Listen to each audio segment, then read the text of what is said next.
welcome to another Stream Team Writers Showcase. Been doing a lot of Stream Team stuff of the late, so yeah. So first off, we have our resident commissar. Please welcome Carl.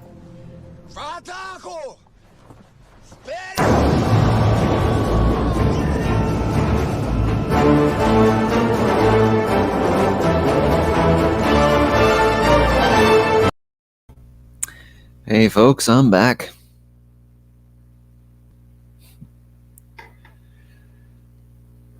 I think you're muted, Don.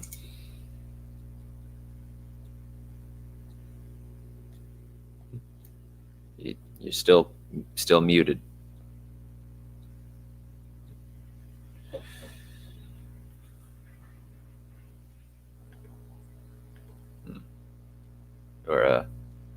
We're figuring stuff out for a moment, folks. Just give us a bit. He'll figure it out in a bit.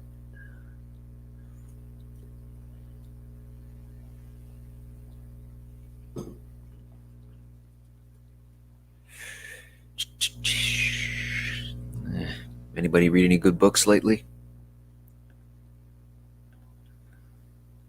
Whoa. Did I just inherit the show? Oh. Well, I guess that's it. Well, if he wants to jump back in and take over eventually, we'll let him. In the meanwhile, I'll jump right into the waters of Accra. This will be chapter 16, In the Library. Shenna slipped into the library through a side doorway at about 9:15 in the morning, and for a good while she simply wandered about the ground floor, staring up in wide-eyed wonder at the vast collection of books above her. The shelves ran up and down along 4 individual levels, with tight spiral stairways running between them like climbing vines along a tree. It really was like walking in a forest. Not the least because of the tall windows that filled the entire space with natural light instead of those tiresome red magical flames favored elsewhere on the grounds. Eventually, a passing attendant directed Shenna to the atrium before the main entrance, where a counter stood. Magic distribution in the library was overseen by Magister Rennick, a short, compactly built man of between 50 or 60 years, with a look on his face as if he were always concentrating on something, possibly on preventing even a single one of his jet black hairs from silvering with age. "Here's the entry book," Magister Rennick said, setting a large, heavy volume on the counter and opening it to the page indicated by a red ribbon. Shenna took a seat behind the book and watched as Rennick pointed out each field and carefully constructed tables. "We record the name of the individual, their address, the number of full crystals sold and empty crystals returned, their intended use, and the sum of monies exchanged. Understand so far?" "I believe so," Shenna nodded, checking the charge on her pens. "Good," Magister Rennick said. "Now, we'll be opening for the day in just a few more minutes. There are some old entries at the top of the page if you need to familiarize yourself with the format. And don't worry, I'll be working with you for the first week, so don't hesitate to ask any questions." Shenna looked over the entries. It all seemed orderly enough. No problems or inquiries immediately jumped out at her, at any rate. As she looked, Magister Rennick hefted up a small chest and placed it on a stool beside Shenna. He produced a pair of silver and brass keys from his robes and unlocked 2 clasps before opening the lid. A casual glance at the chest's contents ripped Shenna's attention away from the ledger. Inside the chest were more coins than she had ever seen in her life, all neatly gathered on pegs arranged in a tight hexagonal pattern, like a glittering honeycomb of gold, silver, and copper. "How much is in there?" Shenna asked, barely able to form words through her excitement. 100 lath, 300 shem, and 600 chalk," Magister Rennick said, setting another chest beside the first one, identical in its dimensions but completely empty. Each peg holds up to 20 coins, which means the total capacity of the coin chest is... It took a few moments before Shenna realized that Magister Rennick meant his unfinished sentence for a question. Well, Shenna leaned over the empty chest and began counting pegs. Luckily, 20 was a nice round number, so all she had to do was tally up the number of pegs and multiply by... Magister Rennick abruptly closed both coin chests. Use your mathematics now. Well, with her first plan foiled, Shenna set about the mental task of drawing up the equation. She'd seen that the pegs were arranged in columns of 5, and as for lengthwise, there were 6 points of prominence along the top rows, and 6 rows plus 5 troughs made for rows of 11. And no, it wasn't that simple. Arranged in hexagons as they were, half of the pegs would be in columns of only 4. Now Shenna would have to treat the different column lengths as 2 separate multiplications and add them together. She blinked. Of course. Magister Rennick had already told her how many coins were in the chest. 100 law, 300 gem, and 600 chalk. And if Rennick had gone out of his way to bring an empty coin chest as well, then the first one was probably full.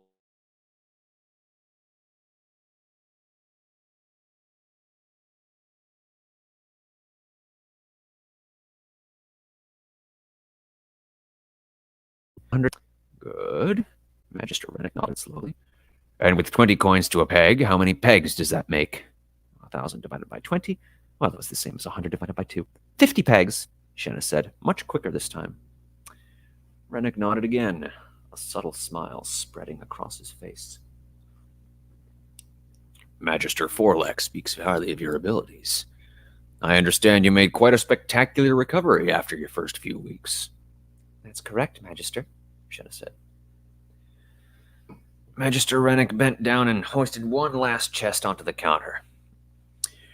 You know, once Karna's little scheme falls apart, he said, we will be more than happy to find a place for you in the financial department. Thank you, Magister, Shenna said. It was a relief to know that Karna wasn't her only option for a future with the Magisterium. Right then, time to open, Magister Rennick said, as a pair of attendants strode to the front of the atrium and pulled open the heavy double doors. Before the doors had fully opened, 2 women waiting outside strode in through the arcing entrance, the first of which was dressed in a rich, broad gown of brightly dyed velvet and silk, bedecked with gems and feathers, and walked with a graceful stride that spoke of confidence and self-possession. The second woman, conspicuously less richly dressed and with a more restrained posture, was probably a maidservant. Oh yeah, don't forget to add the day's date before we make any new entries, Magister Rennick said quickly before the woman reached the counter. Of course, Magister, Shenna said, raising her pen to the page. And what is today's date? It's the 4th day of... I have been told, the richly dressed woman interrupted as she reached the counter, that one may purchase magic at this establishment. Is this not so? Yes, it is, and we'll be happy to serve you in just a moment, Magister Rennick said, quickly, before returning to Shenna. It's the 4th day of the 8th month of the year 791. Thank you, Magister. Shenna nodded and began writing the date on the first empty line. The day symbol came first, followed by the number, then the same for the month, and the year after that. Shenna couldn't help but find it strange to put a number to each day. Dividing the year up by months and seasons made sense, of course, but individual days... Well, perhaps some people just needed the extra precision, but it still seemed terribly excessive. Actually, the year comes first, Magister Rennick said softly. Then the month, and then the day. Forgive me, Magister, Shenna said frantically, moving to erase the entry and start again. Is it the habit of this establishment to make customers wait in such a manner? The richly dressed woman said. You can leave it for the moment. We'll fix it later, Magister Rennick said, and returned his attention to the richly dressed woman. I apologize for the delay, my lady. It always takes us a little while to get set up in the early morning. How can we serve you today? That's better, the woman said. Now, I've only just recently relocated myself to this fair city, and I was told that the citizens may purchase magic at this establishment. Of course, Magister Rennick said. Can we get your name for our records? I have the pleasure to be Teresine El Quaraneth Lai Shandaval, bird of great beauty of Parna and Liren, the woman declared proudly. Yeah, another noble woman. Very good, Rennick nodded. Shenna, make a new entry. Yes, Magister, Shenna said, writing the noblewoman's name as best she could. Teresine El Quaraneth Lai Shandaval. Well, that was easy enough. Those were all sound characters. But as for the rest... How do I write the true name? She whispered to Magister Rennick. Which characters do I use? Don't bother, the given name and clan titles are more than enough, Rennick said. Now then, my lady, we shall also require your present address in the city. I am currently lodging at the Plaza Savine, the woman said, drawing out the name as if to savor its aroma. It's one of the latest developments in the Clearways. I'm sure you know the one. Which unit? Magister Rennick.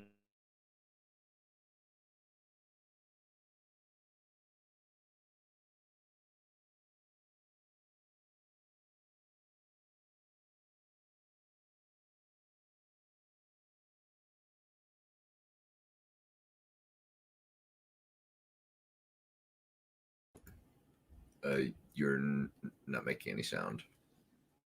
I'm not connecting. Can you hear me now?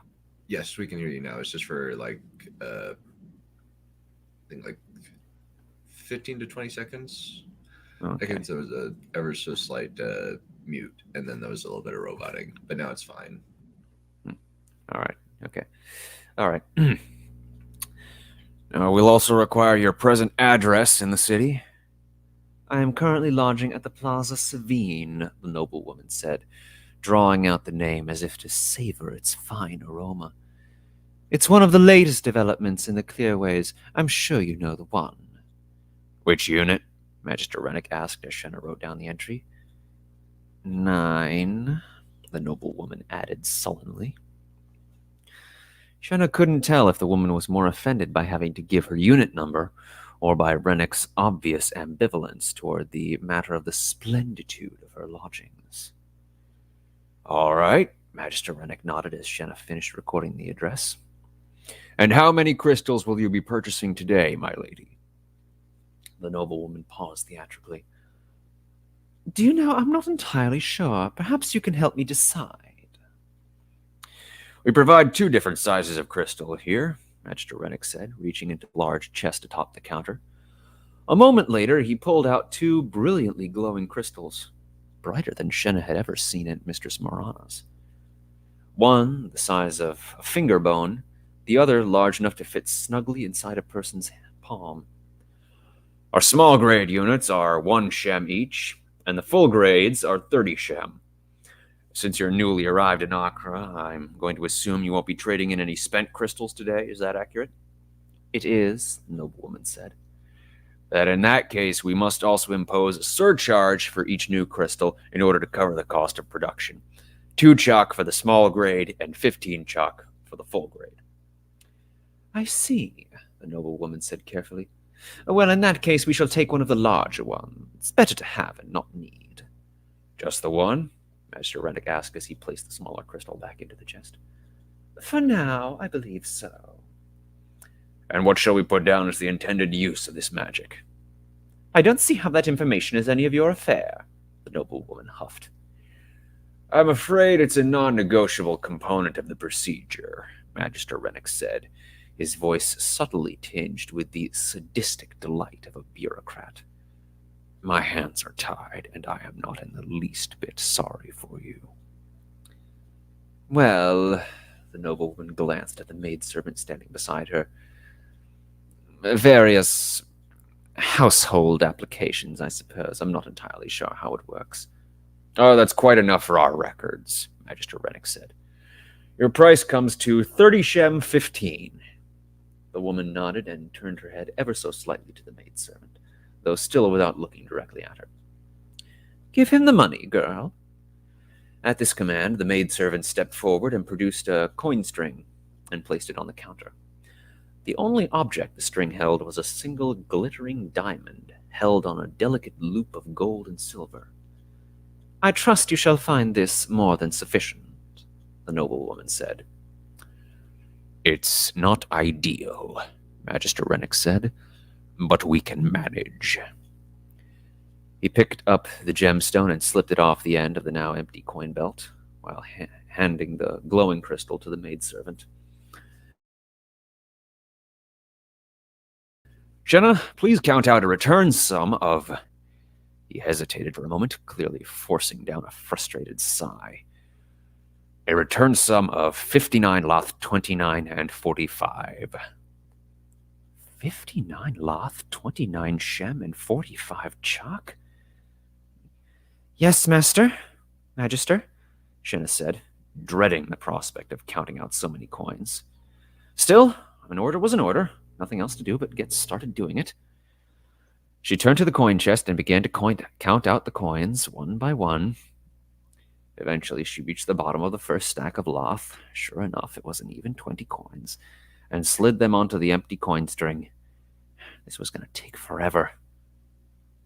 Then again, if each stack held 20, Shenna scooped up the second stack of lath all at once and added them to the coin string in a single motion. That put the total at 40 so far. Then a third stack of lath, with one solitary coin left at the bottom of the peg for 59 lath total.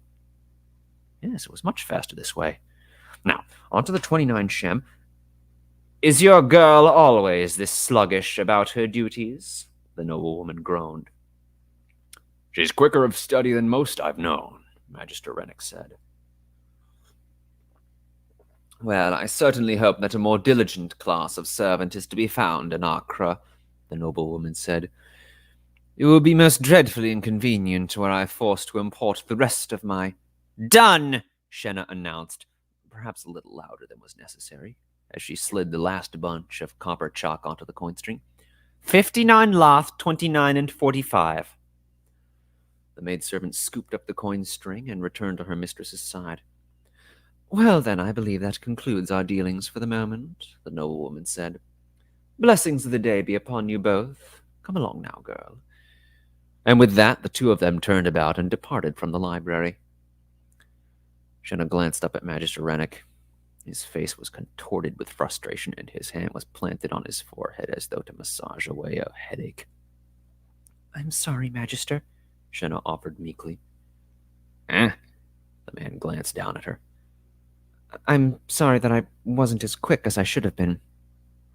"Oh, shut up," Magister Rennick chuckled.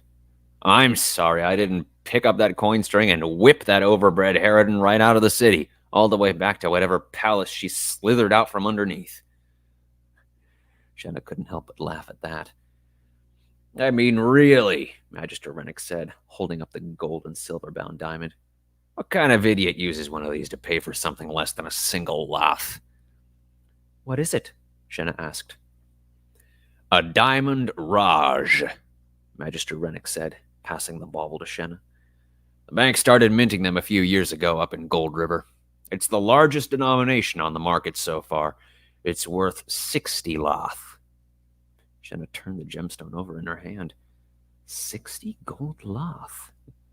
Elira had boasted about spending 20 lath on a dress, and here Shenna was, holding 3 times that amount in the palm of her hand.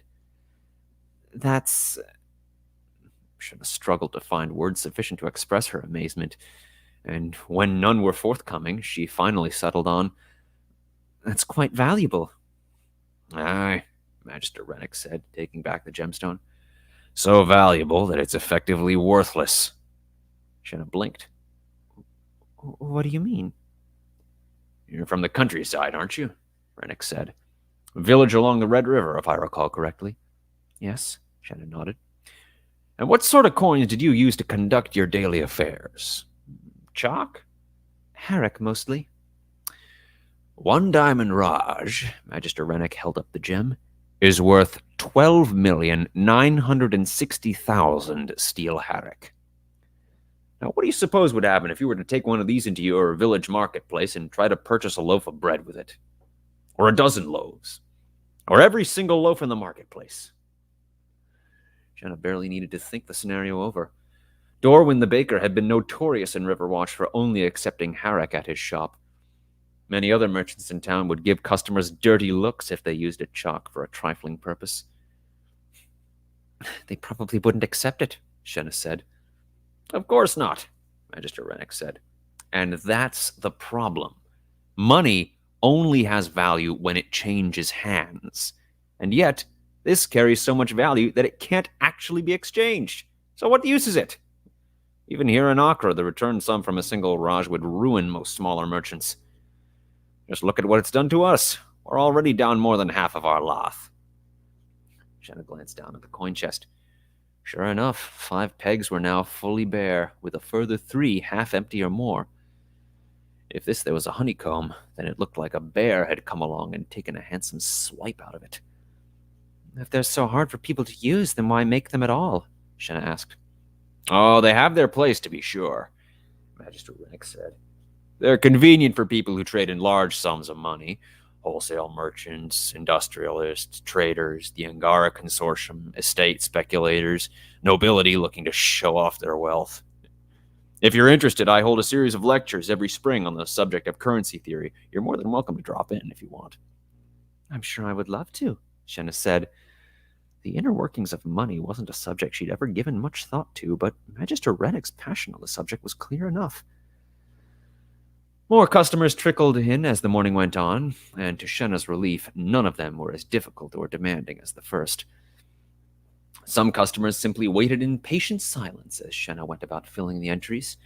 Others chatted with Rennick about their work. Indeed, he seemed to know most of them quite intimately. For his part, Magister Rennick appeared to enjoy the process very much, and Shenna's mood soon matched his own. Taking down the intended use of the crystals was particularly interesting. Household usage was by far the largest category, with various trade applications making up the rest. Secretaries and clerks lit their offices with magic. Bakeries fired their ovens with magic. Water sellers purified their water with magic. One customer was a merchant who traded in ice and used magic to keep his wares cold. There weren't any lamp guides, though. Perhaps they all went to sleep around this time of day? They did work nights, after all. The most difficult part of the entries by far was the addresses. Each district in Accra went by its own pattern. The clearways had individually named plazas, subdivided into numbered units. The Blackstones gave each house a number, judging by its position along each canal.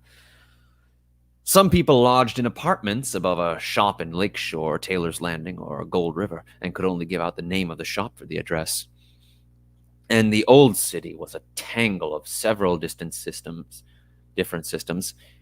and had somehow managed to combine the disadvantages of each one into a masterpiece of chaos.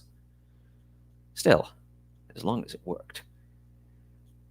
After a few hours, another student arrived to take over the position, and Magister Rennick dismissed Shenna for the rest of the day. She made a quick trip to the refectory for 2 pieces of flatbread, and returned to the library to sate an even greater hunger. Back among her palace of books, Shenna took out the list Magistress Karna had drawn up for her. At the top of the list was a comprehensive history of the free city of Accra. Yes, that seemed like a good enough place to start. Shenna found a passing attendant and showed her the list, and the attendant directed her up to an alcove on the 3rd floor where the books on history were kept. It was a cozy little space. Tall bookshelves cluttered about the small table that nearly filled the entire alcove. Half a dozen finely carved wooden chairs clustered about the table, and a small footstool stood at the base of each shelf. Shenna would later note to her amusement that they were affixed to the shelves and moved about on rollers. Very convenient. At the head of the table, mounted on a large rotating platter, a massive book lay open like a lazy cat in a sunbeam. All thought of her task evaporated from her mind as Shenna saw the book. She dashed up to the marvelous tome and stared at the open page. She could understand almost all of the symbols by now. Only the more complicated ones eluded her comprehension. And as Shenna read on, she began to realize that some of the phonetic characters following the complicated ones were meant to explain how the more complicated characters were pronounced. As well, also, they were usually followed by short explanations of what the word meant. This is a book of words, Shenna realized. Words and their meanings. A most useful discovery. She would almost certainly have need of this particular book before long. With some effort, Shenna pulled herself away from the marvelous book of words and returned to her task. A comprehensive history of the free city of Accra. Shenna started at one end of the shelf and began to inspect the title of each book in turn. A chronicle of the 1st and 2nd centuries, a military history of the Red River, the campaigns of Penwyn and Corrivan Trinalawith during the Second Theran War, a compendium of the great figures throughout history together with their exploits, a history of the practice of medicine and the healing arts. Shenna lingered on that last one.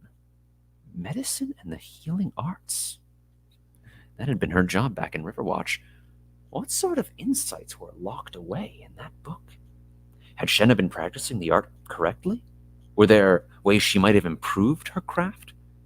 Maybe there were some secrets hidden in that book that even Mistress Morana didn't know.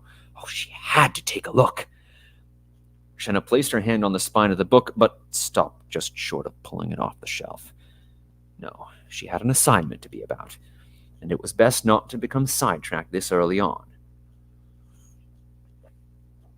Shenna continued her search. There would be time to come back to that book once she was done with Karna's list. Shenna eventually found the book she was looking for. A colossal leather-bound volume that required both arms to hoist it off its position on the top shelf. She set the book down on the table, pulled up a chair for herself before opening and setting to work. As was the case with most books, the first few pages were given over to a content directory. Chapters announced their page numbers and their contents, with titles like 1. Accounts of early settlements on the shores of Moon Lake. 2. The early trade corridor along the Black and Red Rivers. 3. The establishment of a system of tolls. 4. The elimination of banditry along the rivers. 5. The political situation of the penultimate century before the Rising. 6. The First Theran War. Shenna turned the page, only to be met with even more chapter titles. 16. The Rising of the Waters and the True Founding of Accra. 17. The Treaty of Cleth and the Political Situation of the First Century. 18. The Southern Canal and Increase in Trade to the South. 19. The Bullion Famine of the late First Century and its effects. 20. The First Sarn-Kinnamar War. Am I going to have to remember all of this information? Shenna wondered fearfully as she turned onto another page of chapter titles. 32. The Great Famine of 211 and the subsequent demographic changes. 33. The Speculators' Crisis of 214. 34. The Second Sarn-Kinnamar War. 35. The Opening of the Northern Canal. Shenna quickly flipped through a few more pages to see how much longer the content directory dragged on. All of this history was overwhelming. It was as though she had walked in on a conversation and was trying to scrape together enough crumbs of context to make sense of it all. And she hadn't even made it to the first chapter yet. Shenna glanced back at the bookshelf. Back at that book about medicine and the healing arts. It was thinner than that boulder of a tome lying on the table before her. Definitely a quicker read. And Shenna was already interested in the subject. No, she'd been over this before. She had an assignment to be about, and she needed to stay on task. 72. The Callum Conspiracy and the Rise of the Feldran Clique. 73. The Assassination of Paravan Silverhand and the Collapse of the Union of Sheth. 74. The Third Sarn-Kinnamar War. Shenna slumped back in her chair and groaned. There was no use avoiding it any longer. She closed the tedious volume and hefted it back onto its lofty shelf and went to fetch the book she really wanted to read. It was probably fine. It was a whole month before the next course cycle, after all. Shenna would get around to reading that book when she had the time. Probably. And I think that's where we'll leave it.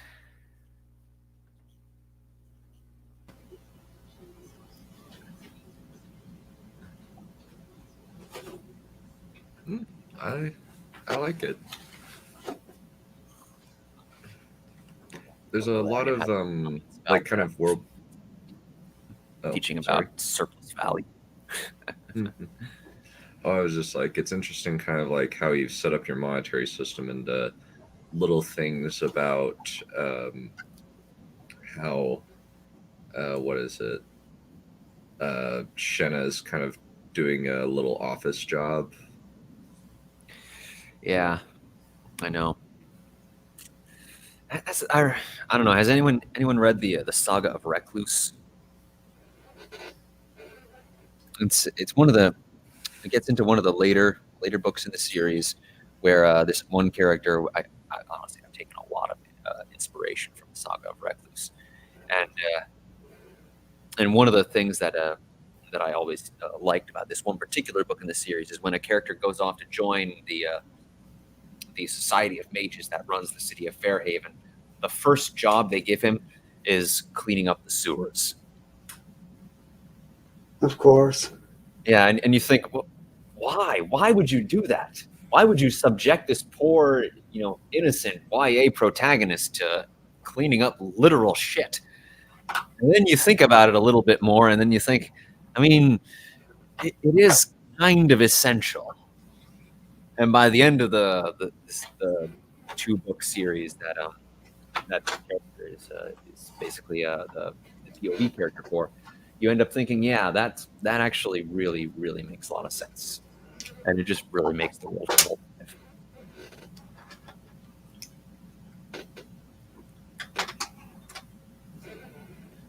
Yeah, what was I going to say about? Yeah, and of course, if someone who is at the bottom of the hierarchy is the one who's going to do that job. So the person who comes in is brand new. They're more likely to be at the absolute bottom of the hierarchy. So they'll say, "We don't want to do that. We'll let him do that or her do that." Exactly. As the repulsiveness of the work increases, so does the labor increase. Yeah. Yeah, there's your Marx quote for the day. Theory of surplus value. She will discover that eventually, I'm sure. At some point. We'll get to it. There's no rush. Marxist magic. Now, that's a scary thought. Yeah. Mm-hmm. I mean, I'm not saying like, communism gives you superpowers, but well, basically communism gives you superpowers. Interesting. Yeah. Ooh, yeah. They liked that metaphor about letting the word hang in the air to savor its aroma. Yeah, that lady did seem a little dodgy. I don't know. I mean, she's trying so hard to be impressive that I wonder. Mm-hmm. Also, I don't know if anyone caught, but one of her clan titles was Shandaval, which Elira also had a party with. So they are almost certainly related. Oh, I don't know if I'm gonna bring this lady back ever again, but she's one of Elira's group, one of her clan. At first, I thought it was her in person when you did her voice. I don't know. I only have so many voices. Fair enough. I need to go out and collect a few more. Abduct a few people in the middle of the night and harvest their voice boxes. Oh, so that's how it works. Uh-oh, I didn't need to know that. That's a fighting thought. I say that out loud. I'm going to give away all my trade secrets. Bother. Yeah. So I'm not sure. I mean, I know they had in the Middle Ages. You have references to books. I think like magic books and things like that. Um, they were more likely to have references to pictures because that's where the word story comes from in terms of the first, second story of a house. They would have these illustrations on each level, and an illustration was a story because that's what they actually were. They were depicting stories. So, but that's by the way. Where was I? But I suspect they also have references to them in the classic literature too. But I don't think it goes back as far as the Iliad and that. Maybe the Odyssey, maybe the Aeneid. I kind of doubt that too. I think she's talking about like a physical book. Yeah, Being that's what I mean literally. when it references to actual books, like going to libraries and looking at books. Yeah, I don't know how far back that goes. I think it might actually be fairly. I think it might be fairly recent, honestly. Like I think like once, like I don't since I don't remember any ref. I think that probably the first one that I can think of is probably like a lot Victor Hugo and Alexander Dumas era type stuff. Yeah, I mean, you have references to books, but they're likely to be like magic books or something of that, like magic They books that people have, or in terms of people going around to libraries and enjoying libraries and being impressed by libraries. Um, Well, it's maybe important to Tulsa? remember that this is not a public library as we would be familiar with it. This is very much an academic library specifically for the purposes of the magisterium, which Yeah, is occasionally opened to the public Mhm. by appointment or as a convenient foyer for distributing magic. yeah. Public libraries are quite recent, like 19th century, I think. Maybe 18th? 19th, I believe. I used to know that. I mean, I'm not sure that I don't think the museum in Alexandria was, I mean, it was public for scholars, I guess. Mhm. Uh, s- yeah, since like I can remember like um, a big thing in Count of Monte Cristo was Edmond Dantes being taught to read by Abafaria. Yes, and how he managed to remember all this. How he managed to remember everything he read, and then he managed to write it down somehow on his sheets using, and it goes into details about how he makes the ink and all this stuff.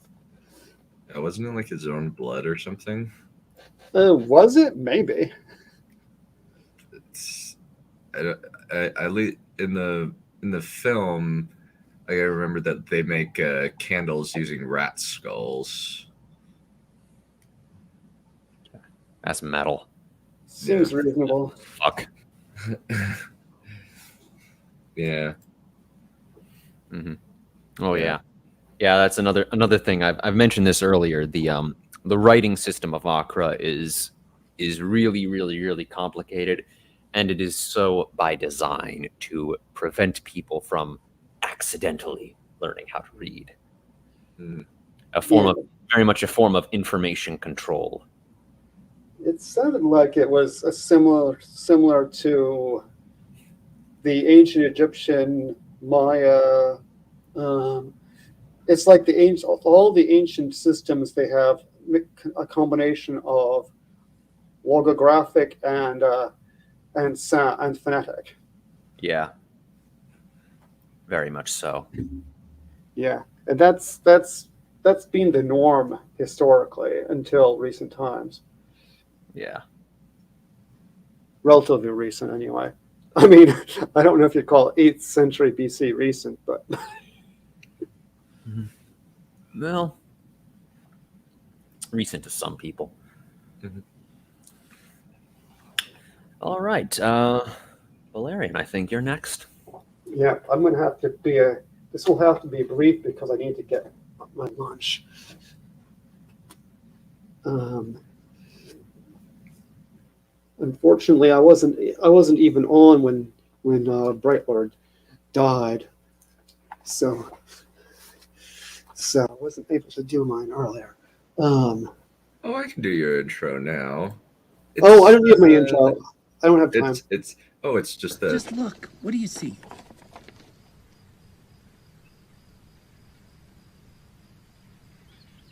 A man.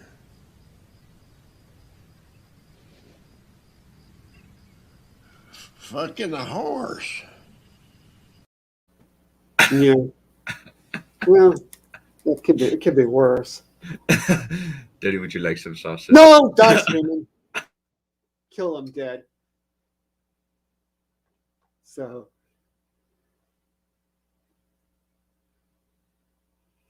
No, don't encourage him. Please don't encourage him. Okay, I'm going to do. Okay, I don't know. It's been a while since I read from my serious thing. Let's see if anyone remembers any details.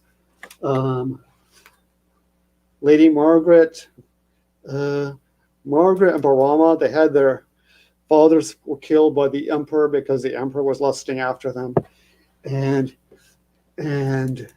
which is kind of disgusting, but the emperor likes disgusting stuff. So they found this out. They want to get revenge. They're staying with. Margaret has just got married, and so she's staying at the moment at her husband's place, and they also have a tutor named Muku who was a jurist, who is a friend of theirs. So I hope that's enough context. Well, if we need more context, we can give it later. Chapter 11. No comment. Council for War. Well, I suppose we must invite the Duke. Margaret sighed. She, Barama, and Muku were holding a meeting to arrange for a council to decide how to handle the difficult situation with which they and her sister Audrey, who was feeling under the weather just then, now found themselves. Margaret, however, had a loftier purpose than mere vengeance. Pardon me. But the accomplishment of her desires seemed a long way off. All things considered, her marriage to Edrion the Younger could have gone a lot worse. Edrion wasn't particularly gallant, but he wasn't cruel either, and seemed content to let Margaret do as she pleased. But his gracious, or not so gracious, father, Duke Edrion the Elder, was another matter. With rolling of eyes, dismissive gestures, and sarcastic asides, he made it very clear that he didn't think much of her and her, quote, causes, end quote. It's possible he didn't think much of women in general, considering them rather stupid. The strain of having to deal with constant low-level disparagement on top of having to mourn both parents was weakening her capacity for self-control. She knew full well, of course, that such self-control was essential if she was to accomplish even a tithe of her goals. To obtain redress for her wrongs. No, I'm sorry. To obtain redress for her wrongs, Barama's, and to the extent possible, those of the weak and oppressed. Muku threw back his head in assent. I know it displeases you, and I myself have found him at times difficult. But without his aid, we can achieve little, and he will be affected by whatever decision we arrive at. Yes, said Margaret, but I do not trust him. With the decision to invite the Duke, the tale of the council was complete. It had already been decided that, since Audrey was one of the wronged parties, she had to be in the council. Margaret's bodyguard, Graunt, and her friend Sainwen would also be invited, as would Edrion the Younger. Margaret could hardly leave her husband out of such an important matter as this. And he'll be useless, she thought, but at least he'll also be harmless. Probably. Some of their other friends, such as Malwar, the Glyptodont, the master of arms at the castle of Malware Lichbears, were left out for now, as was Margaret's maid Thavdath and her old governess Varane. They could be brought into the circle later. Muku scratched some notes onto his honey tablet. Where and when should we hold the council? Let's hold it at midnight, in the middle of the forest, suggested Barama. It will be like an adventure, and that way we can keep it secret. Treating the whole thing as an adventure was the best way of distracting himself from his grief that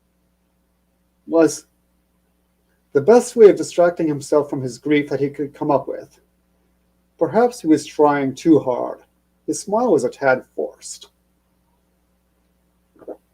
Muko raised a deprecatory hand. The Duke will never agree to midnight, I fear, and nor will his son. It would be hard enough getting them to attend at all, not to mention that I would find it difficult to read my notes. Margaret was tempted to comment that the Duke's absence was an argument for having the meeting at midnight, but bit her tongue and threw back her head in assent. It wouldn't do to play the petulant child. We can still have it in a clearing in the forest, though, she said aloud. Somewhere people are less likely to find us. Shall we do it around noon? Noon is less suspicious, agreed Muku, scratching more notes onto his tablet. We'll have to find some kind of pretext for it, if we hold it on the Karat's birthday. A hunt? Said Margaret. No, make that a treasure hunt.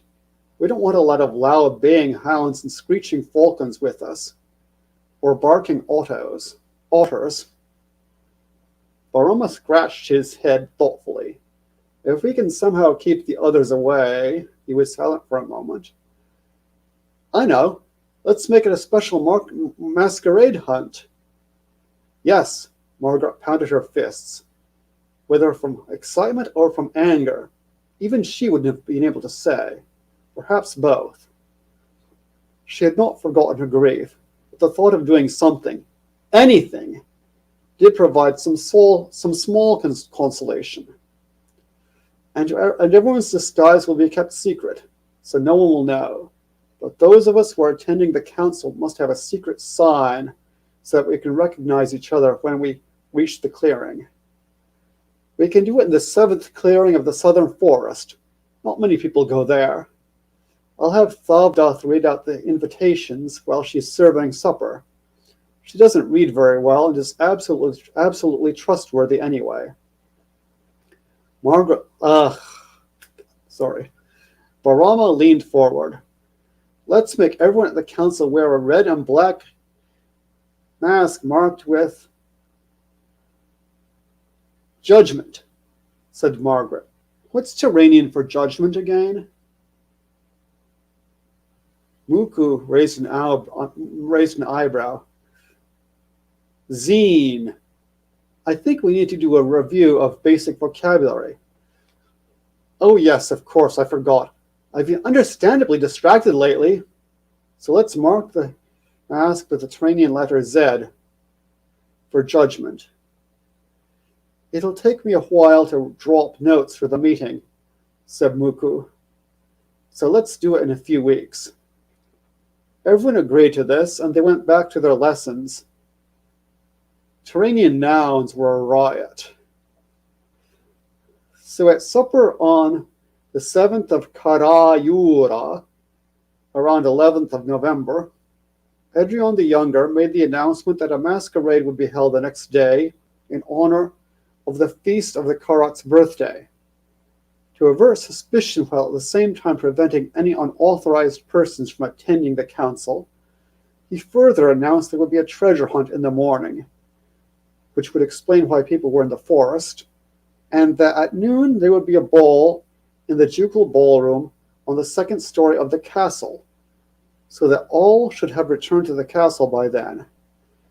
After the announcement, while serving the beach wine after supper, Thaldroth handed everyone on the list an invitation to the council, with instructions to wear a Z on their mask. Both Adrian and his father knew well in advance, of course, but they still looked mildly annoyed. Let's see. And maybe I will. Okay, just a little bit more.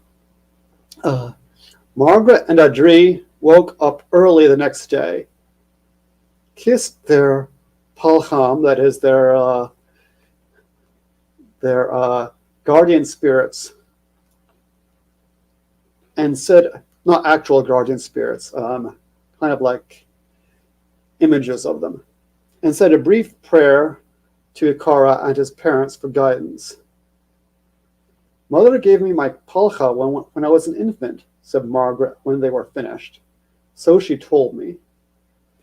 As often happened when she was daunted, when she felt daunted, Margaret's mind went back to her childhood.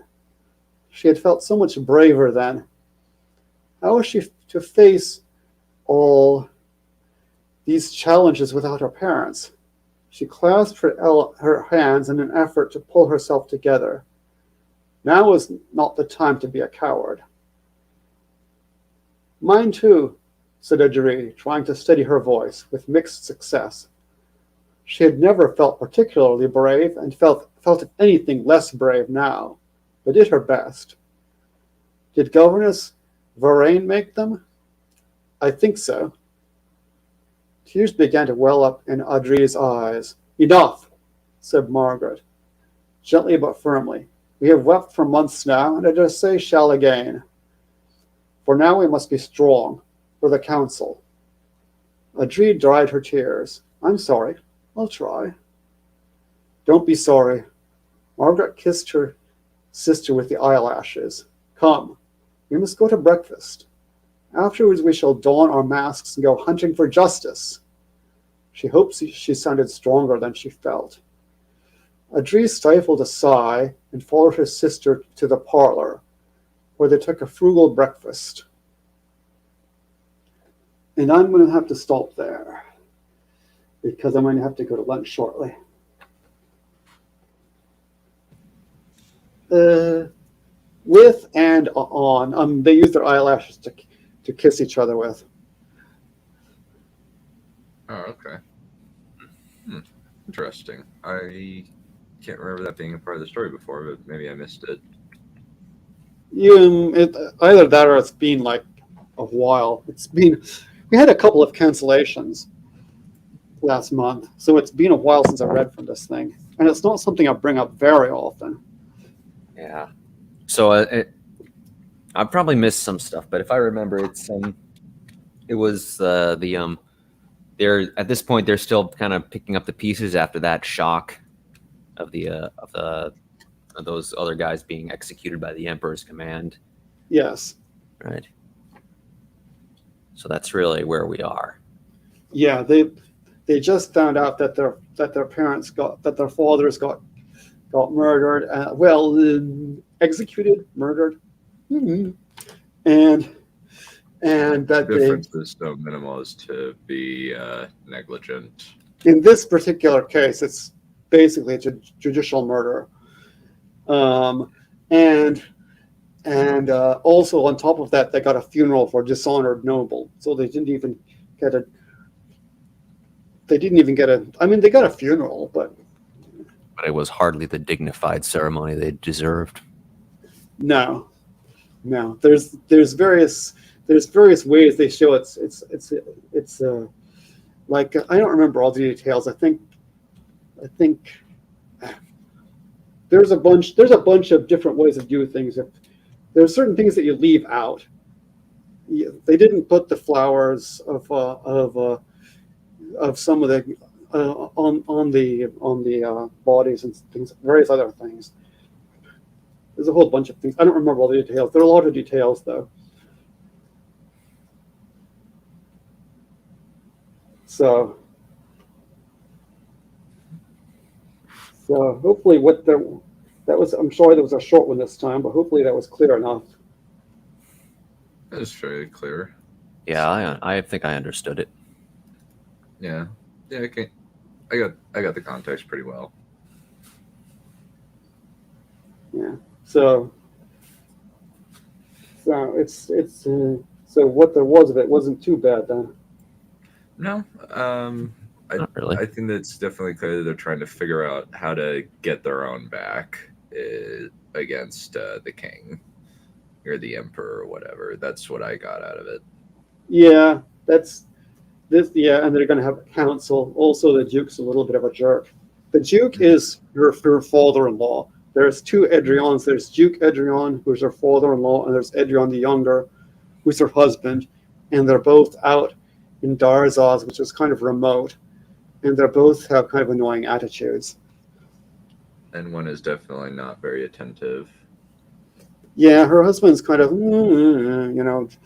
he likes to eat basically, and it's like, he's kind of, you know what I mean. And her father doesn't think much of Margaret's. Margaret has this thing where she wants to help the weak and oppressed and all this stuff, and her father, his father is like, whatever. That's stupid. That's going to get us into trouble. We don't need that. Plus, it's annoying anyway. Helping poor people sucks, doesn't it? Oh yeah, absolutely. I can't stand it. In fact, Unless as soon you as get we're something out of it, then it's worth it.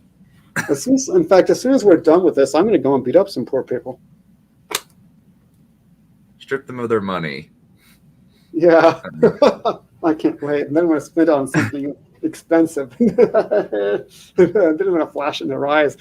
I'm getting evil Shenna vibes. Like my books. Yeah. Yeah, where's the Politburo when you need it? Yeah. Yeah. So next time I'll read some more next time, and then after that I'll read some more of the Count of Monte Fato. So I'll try to get myself a couple of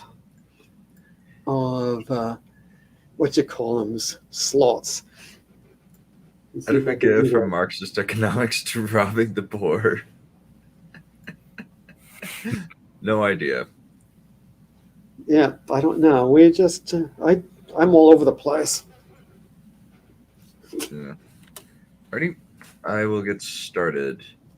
So, last we heard, we had the introduction of a very strange demonic army in attacking the Nordenbard army in the Old Forest. Nobody really knows what they are. We just know that there's a strange demon that has only eyes in his face, but somehow is still able to talk. And they've captured the commander of the Nordenbard army and are cutting strange ritual lines into his body.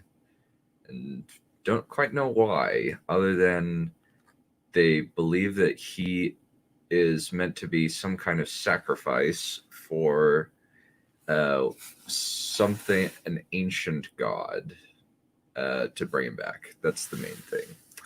So, we've had a man walking through a demonic plane after releasing himself from long imprisonment, Prometheus style, in a bed of molten lava. So, I'll start. Chapter 5, Forest of Demons. Mordred felt the pulsing as he approached the large castle that emerged from the blighted rocky ground, metal spikes and horned skulls adorning the structure's gates and battlements. Alexandria is in there, he thought, the pulse of Elder One power giving him a sense of who might be in there. Reflexively, he changed the sword into a blade-shaped scar on the inside of his forearm. I certainly hope it's just Alexandria in there, he thought. It's more likely that at least a few of the others are in there. even if she's the only one I can sense using her powers. Though I can hope. He reached the walls, the metal structure extending higher into the sky than anything that the humans had built on Yggdrasil. My own handiwork, or at least the application thereof, Mordred thought as he created a set of handholds in the metal. His powers had been steadily returning as he'd recovered. His soul's shape on this plane was still changed after so long in the molten fire. Most of his flesh looked blackened and burned, even if it didn't hurt anymore, and the muscle was no longer being stripped from the bone. The climb up the wall was significantly easier than the ravine had been. His strength had fully returned, and now he could perform extreme physical feats, though he did have the ability to make himself lighter. Within moments, he'd flung himself onto the top of the wall and looked around. No sentries, Mordred mused. No demons anywhere. He frowned, then shrugged, then leaped 10 feet over to the next wall top to drop down at least a mile to the street. Instinctively, he flinched in anticipation of pain. But when he landed, there was only a slight feeling of pressure. Hands shaking, Mordred let out a relieved breath and straightened. Let's see what my siblings are doing, he remarked, walking down the abandoned street. Kara arrived at the forest at the same time Miss Varys troops rode up at a trot. When the blond older man came up to her with his bear badger decorated armor, a wide smile spread across her face when she saw her father-in-law. By habit, Kara immediately played out the conversation in her head. You doing all right, old man? Rheumatism not too much of a problem? She'd ask with a grin. No more than your fish addiction, he'd snort good-naturedly. She'd laugh and clasp his arm. Shark meat is the best food created by the goddess. Fish meat is a damn vegetable for all the good it does you. Ready to get your son back? I'll try to save some cultists for you to send to the goddess. But you better be quick. If I believed in your fish goddess, I might be touched. But as is, I'm only passingly amused. The conversation did not play out like that. Are you all right, Kara? Varys asked, riding up beside her and placing his gauntleted hand on her shoulder. No, she admitted as she shook her head. I'm scared for him, Baba, she admitted, using the personal address for one's spouse's father. No, Varys squeezed her shoulder comfortingly. We'll get her back. We'll get him back, I promise. We all will. Kate rode up to them, a fox fur-lined cloak around her shoulders. Always a lady of taste. All right, Varys cut them off, not angrily, more businesslike. Give me the situation. What was my son's plan, and what information have you gotten on what went wrong exactly? We've only gotten a few survivors, but the assumption we're going off of was that we would be arresting and executing small cells of cultists hidden throughout the forest. So they decided with mobility through the forest and attempt to quickly root them out before they could coalesce or attempt to move locations, Kara explained. However, it seemed as though based on the few survivors who made their way here, that the enemy has a far larger army hidden in there than anybody could have anticipated. And the strategy of speed rather than attack strength was quickly exploited. Varys nodded as if it all made sense. I assume, based on the haggard looks and fresh scrapes on your armor, that you were ambushed in your attempt to clean up the villages. We had to clear out 2 entire towns, almost to the last man, Kara shuddered. Even the teenagers fought alongside them to the death. The only ones we didn't have to kill were the children or the cowards who surrendered and were sent off. It seems as though my son made the best choice based on the information he had available, but the information he had was false. Kate pursed her lips. Is it possible that he was deceived? Deceived intentionally? I'm not certain. However, after what happened, I can't help but think so, Kara admitted. The information and reports about all this were very vague, and a lot of the things could have been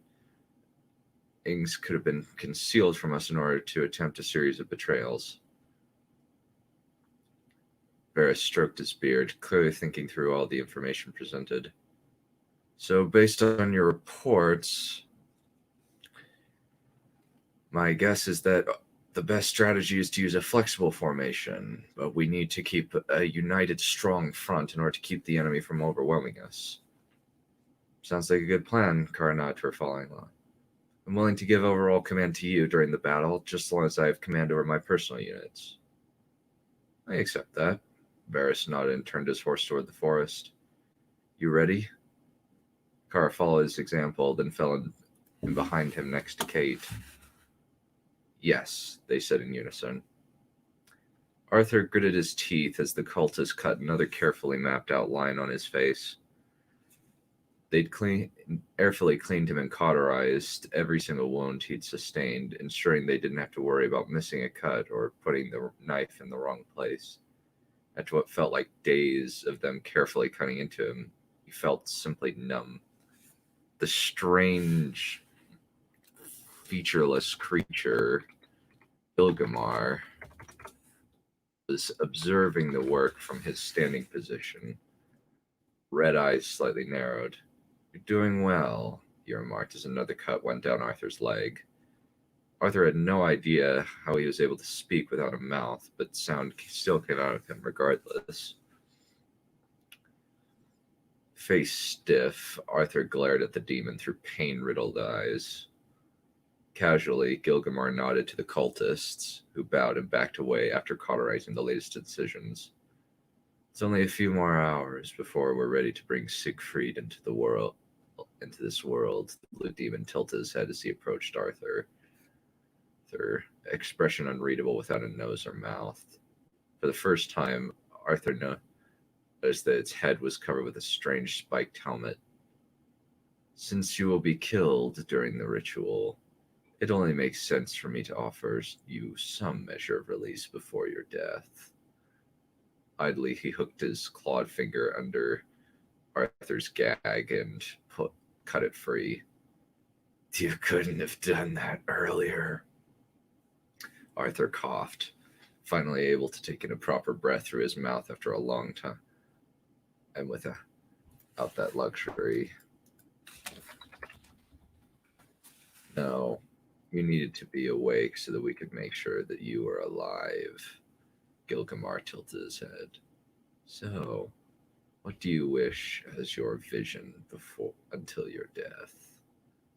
Closing his eyes, Arthur let himself sag in his bonds.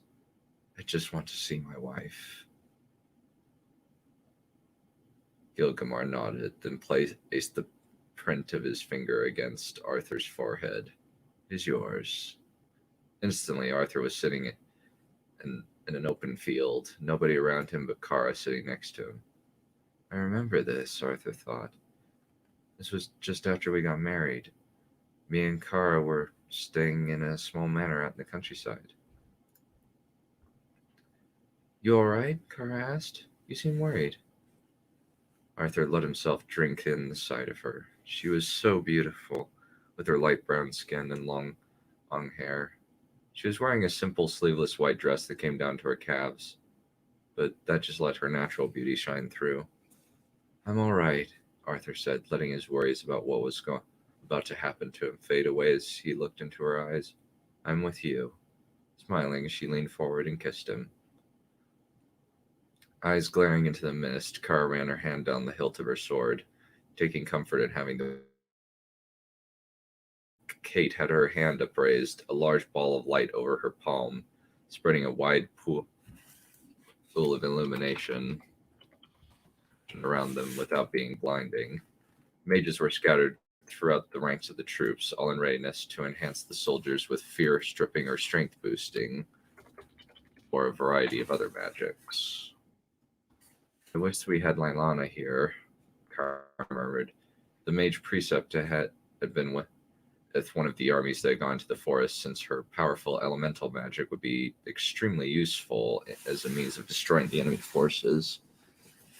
Hopefully she's all right. She didn't think so. It can't and had been very. A loud bang and a burst of fire sounded in the distance at a slightly elevation, probably on a hill, ill concealed in the mist. Kara exchanged startled looks with Kate and Baruch before spurring Wrath forward toward the hill.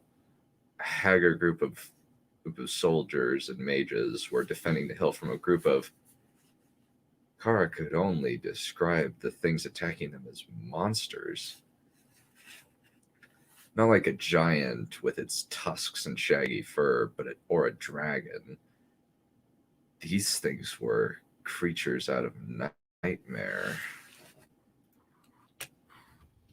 Various different species seem represented. Armored man-sized cat monsters with clawed, stumpy bird talons and glowing sword blades extending from their arms.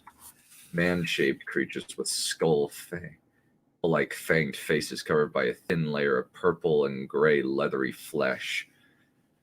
Snake creatures with long whips built into their arms and curved horns emerging from their skull faces.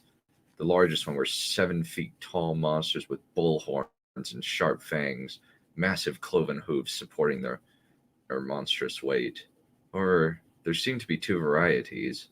Black and red coloring was the primary difference. The black ones had fiery curved blades emerging from their arms, seemed to have a sort of heat coming from them.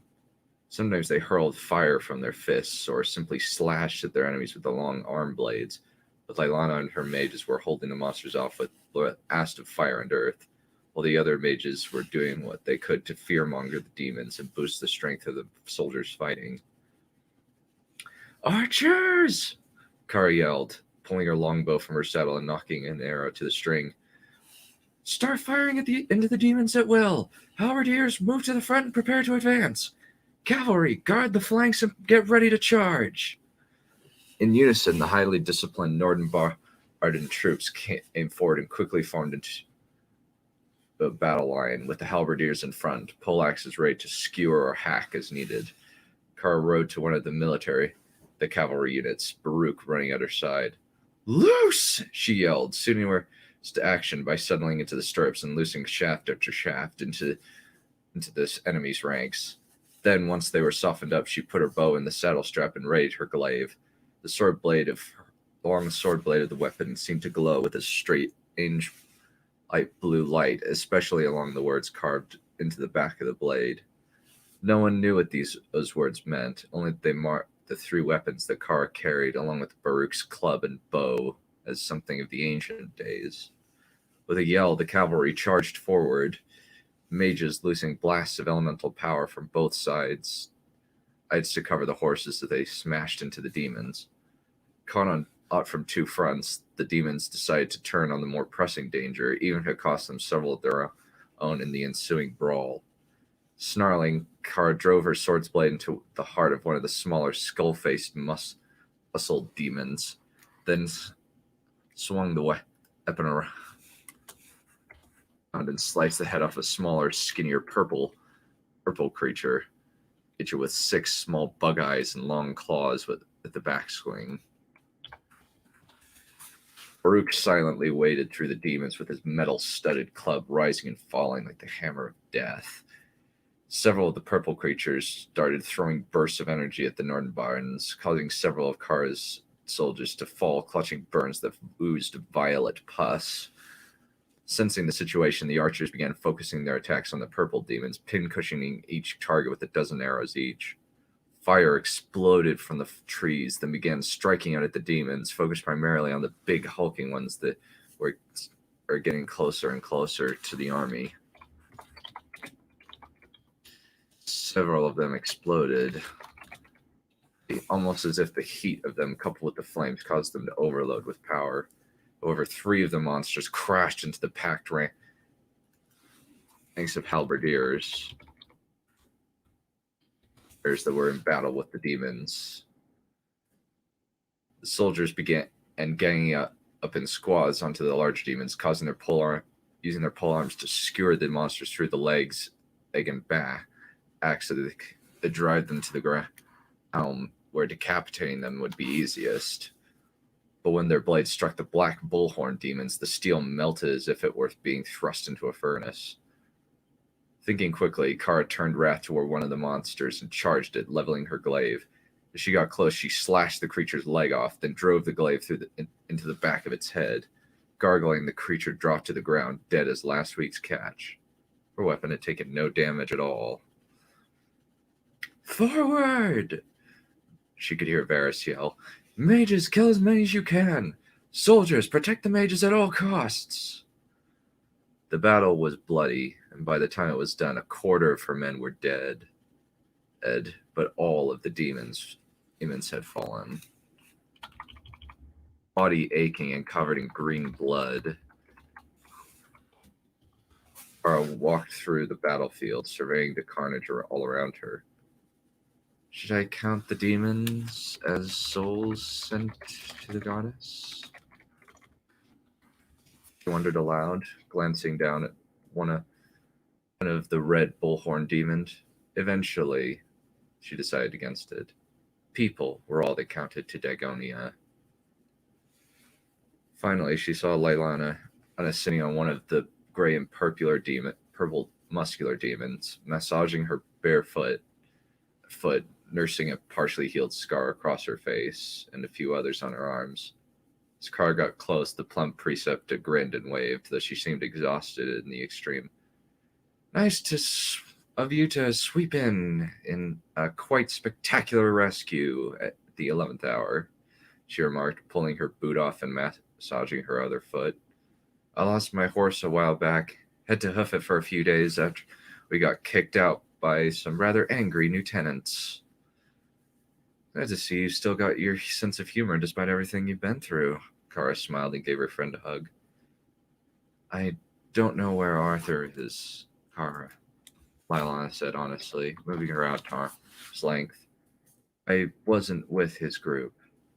I heard he was taken by the demons from a few survivors. We found his horse a few hours ago, and it would take a lot to get that loyal animal to leave his side. Ananias is dead for sure. I had at least three of his group tell me he'd gotten his head chopped off by one of those armored things with blades coming out of their arms." She rubbed her eyes, and Kara realized that she was crying. That stunned Kara. Ella might look soft, but she was made from steel. And now she was fighting back tears. "I couldn't save them," the preceptor whispered, putting her face in her hands. "All my powers, and I couldn't save most of my soldiers. Is this the most losses you've taken?" Kara asked, sitting down next to Lylana and putting her arm around her friend. Lylana leaned her head against Kara's shoulder and broke down crying. Closing her eyes, Kara held her friend close, then made them both stand up. "Thanks," Lylana sniffled and wiped her eyes. I needed that. Thank you for being there for me." Kara gave her another hug, then nodded back to the army. "Come on, we're going to need you to relay what happened here so we can plan for the future." "Okay." Lylana straightened, then dusted herself off and forced a smile. "I'll leave out the gory details. Don't want any weak bellies listening their contents, would we?" Despite everything, Kara laughed. And that's the end.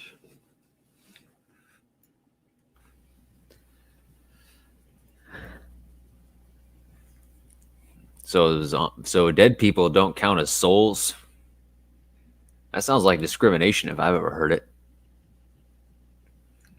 Yeah. Yeah, cancel that fish goddess until she accepts undead lives. Well, technically, they're already dead. They've just been given bodies. They've already been killed. It's like double dipping. Yeah, I suppose you could basically just kill one person, reanimate them, and keep killing them again, and keep going back and forth, racking up a body count on a technicality. Yep. So dead is last week's catch. Yep. That was a good one. I have to say that really was Yes. a good one. That one attracted my attention. One really small thing. I don't think you need spouse's father. You can just say father-in-law, right? I think so. Yeah. Yeah. Maybe I should do father-in-law. Yeah. Just normal, good old English. What Yeah. about Beric? Oh, Beric Dondarrion, right? Because he kept being revived and brought back and revived and brought back and revived and brought back. Or you could Yeah. say father by marriage if you want to sound exotic and fantasy-like. Yeah, I personally like father-in-law because it's just normal, good old English. Yeah. But either way, Yeah. what do we really fancy? You can say sire by marriage. Yeah. Yeah. That's a father-in-law actually works better. Yeah. Yeah, no big O. So, Any other thoughts? Anything that like stood out to you? so who are these demons again? So far we haven't really fully had a like big explanation, but essentially there are classifications of creatures. Demons are essentially souls that have been brought back from hell, the hell of this universe, the Amaran plane, which Mordred is in right now, and given bodies that are commensurate with their skills and abilities and personalities that they had in life, just demonified, I guess you could say. So everyone is. I'm guessing everyone's down because that's the kind of thing. Everyone's Does what? anyone, is there a happy afterlife, or does everyone come back as a demon? Not everyone, no. It will be It's less interesting. no, it's just those that are evil. Oh, okay, good. In that case, yeah. Not like this weaker where apparently everyone is damned as soon as after they die. That sounds like the kind of thing Terry Goodkind would have come up with somehow. Actually, that's not in the books. The Baneling deal is just in the show. Oh, okay. They actually don't have physical bodies. Basically, what happens is that an Elder One basically creates a shell out of pure ETH for them. And then they turn into Doom Eternal style demons. And if you look carefully, you'll notice some Doom Eternal references throughout the demon descriptions. Well, I wouldn't get any of those. Yeah, of course. I just think that they're extremely creative demon designs. Yeah. But it's basically like they have a certain amount of physical form in the Amaran plane. However, if they can only be brought to this world by an Elder One, and Elder Ones are kind of like angels or fallen angels, depending on how evil or good they are. So they're angelic beings, but they may be good angelic beings or bad angelic beings. Yes. Kind of in the idea is that they are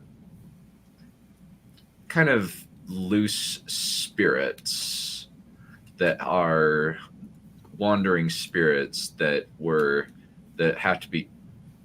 given bodies by another of their kind and are kind of brought into the world nearly fully formed in terms of their consciousness, with a few rare exceptions. Good question in the chat. Mhm. So So they're they're deformities. come from the twisted minds of those who brought them? Kind of. They have. I would say that a lot of it's like the deformities come from who they were in life, like their sins in life, basically. Like the more evil they were, the more powerful they are as demons, but they're still servants. It's more like they're just trapped in eternal purgatory in an ugly, disgusting place. And this is kind of their punishment. This is kind of a almost that if someone can summon them, they are basically completely under the power of the person who summoned them. There's no possibility of breaking out from the control of whoever summoned them. It's basically slavery. And since the more evil they are, the more power they have, there's an incentive to be, if you're going to be evil, to be as evil as possible. Yeah. Yeah, you got to think about these things, you know. Yeah. Sort of incentive structures that you're creating. Well, not many people have any idea of the Amoran plane anymore. It's part of lost information over the past 3,000 years. And in the chat again, Dantesque, nice. It is a little bit like Dante, because all the punishments in Dante, in Dante's hell, they go along with they fit whatever the crime was. Yeah, the 7 deadly sins. Yeah. Yeah, whichever sin it was, the punishments will fit the sin. Like the lustful will just be blown about by winds, because in real life they just were blown about by their passions. Mm-hmm. And so forth, things like that. Mm-hmm. Yeah, and I think like it's like they're powerful, and in terms of not in terms of like they have power to do things more of their own volition. It's more they're powerful servants for other people when they're brought to the physical plane. Like genies. Yeah, kind of like the worse you were in life, the more powerful a demon you are when you're being summoned for slavery by somebody else. And only elder ones have the capacity to summon these things, because humans just lack the capacity to open the necessary gates. Bother. Yeah.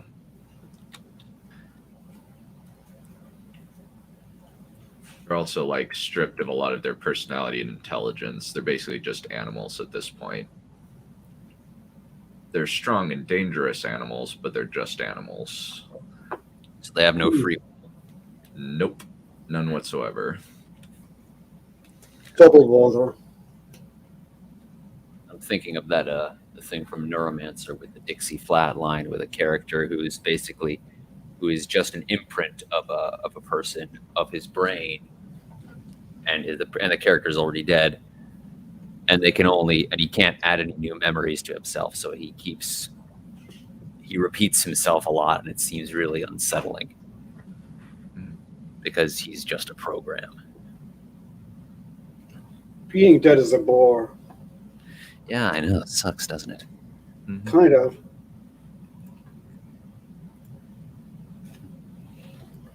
Yeah. Go for it.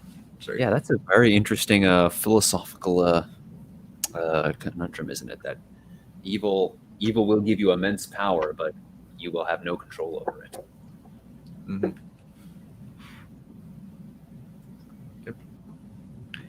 Yep. They basically have like they're no longer they've lost their humanity, and now they're kind of just slaves to the will of whatever powerful demigods will, whereas people who are good are free, and their spirits go away to a place that even the elder ones don't know about. So on the whole, it's best to be an elder one if you want to. If you want to be a powerful evil being, it's best to be an elder one. Yeah, the problem with Elder Ones is no matter what kind of Elder One, whether you're good or bad, if your body is destroyed, you will go to the Amaran Plane until somebody creates a body for you. Or I you knew there to was a inhabit. catch. Yeah. And they'll like Mordred and the others were trapped in the Amaran Plane as just as spirits, unable to really do much, almost like the heralds, but they aren't. It's more just like they're stuck there until somebody summons them via sacrificing a body to them.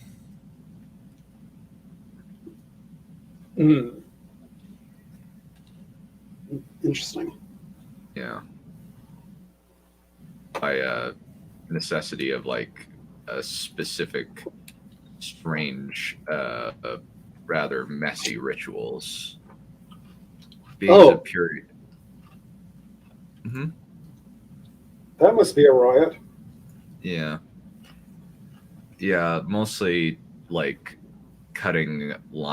mostly like cutting the body in specific ritual patterns, so that the body can be purified by the soul that is about to inhabit it, so that the vessel can take as much power as it had in life,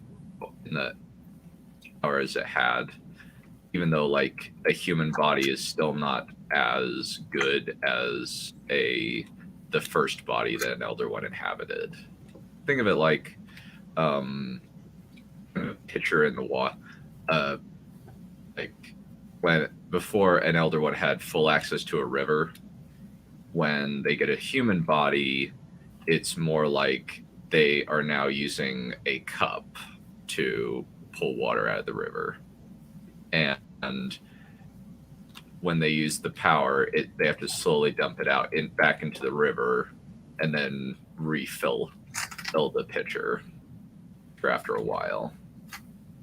And the more pure and better formed the ritual to cleanse the body they're going to be in was, the larger and higher quality the cup is. Well, you certainly thought it out. I tried to. Not bad. Yeah. Alrighty, friends. I believe that will be all for today. Thank you for your excellent comments and questions. And we've had a pretty good showing. I think that sometime next week we're going to try and do our Batman Era 1 review.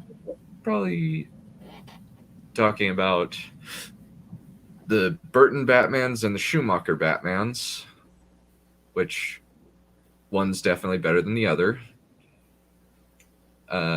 One is entertaining but bad. One's just confusing. But I think that will be all for today. Thank you all for coming, and we will see you on the next Stream In Team show. Adios. All right.